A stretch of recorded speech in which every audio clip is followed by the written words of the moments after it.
All right, everyone, in class, since we're still measuring power, this lab is dealing with rate of force development, and hopefully you've already been watching the videos about how to make the graphs and the Excel document and everything like that.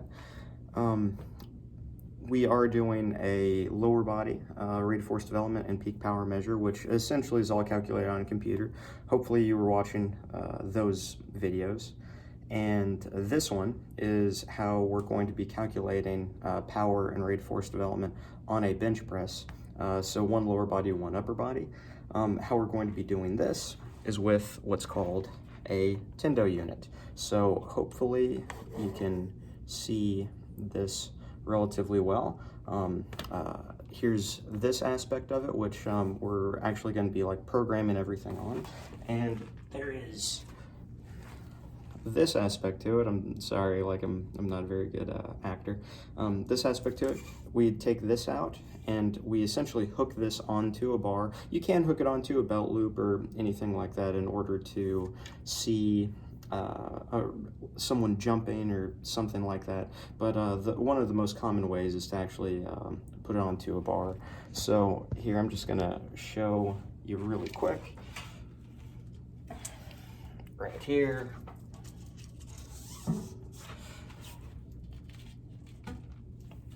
Onto the bar right there. Pretty simple stuff.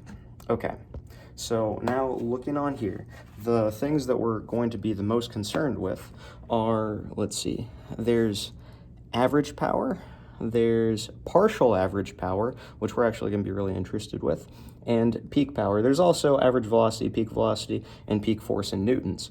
But overall, we're going to be looking at partial average power and peak power in here. So peak power, that's just the highest amount of wattage that someone is putting out on one repetition of bench press. And you'll see it's actually going to count the reps, so we're going to be doing 10. And partial average power is the average power up to a certain point in the lift. So a lot of people end up kind of accelerating through the end of a lift, but that's really not rate of force development. We are trying to get as fast as we possibly can, as soon as we possibly can, and that's really what partial average power is looking at.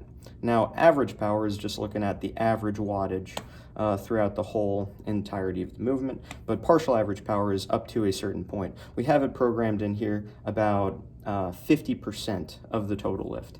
So if you're moving the bar 30 centimeters, 50% would be 15 centimeters. What is your average power up until that point is what it's looking at. Because, well, a lot of the time with athletes, it's not necessarily who can generate the most power, it's who can generate the highest power the fastest. So hopefully that's gonna make some sense for you. So here, let's turn this guy on. So right there, that's how you turn it on, off, all of those types of things. If you hold this, it says set up long press, so hold it down, long press.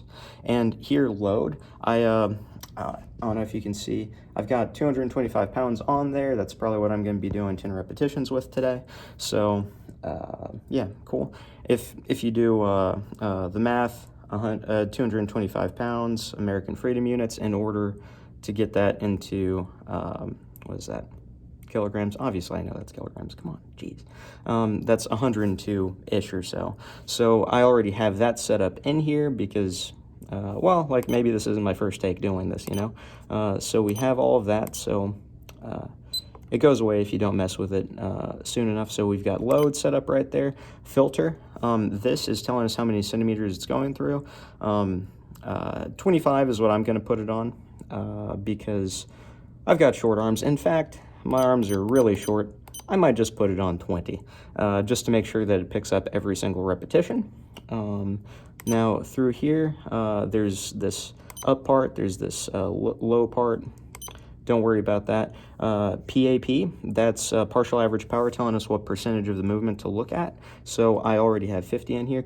A lot of people use 40, so but in this class we'll just use 50. We can alter that as much as we want, don't worry about that. And eccentric, don't worry about that either. So there, you just press reset and that saves it. So here, let's see 10 repetitions really quick. Hopefully you can see it. Okay.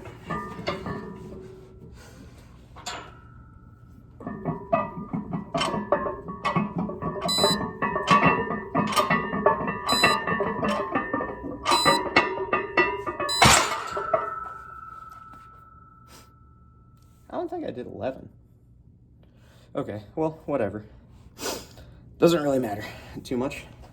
So how we can look at this, we can scan through these, going there. So say on that 11th rep or whatever, my partial average power was 480, so you would be writing that down, and my peak power was 606. On the rep right before that, 689, partial average, 510 watts. Rep before that, 570, peak power, 810. That's pretty good. So on and so forth. So 770 for peak power there. Partial average, 550. And essentially, it goes all the way down through there. Hopefully that makes sense. And if you're having difficulty with it, I'll help you. Cool.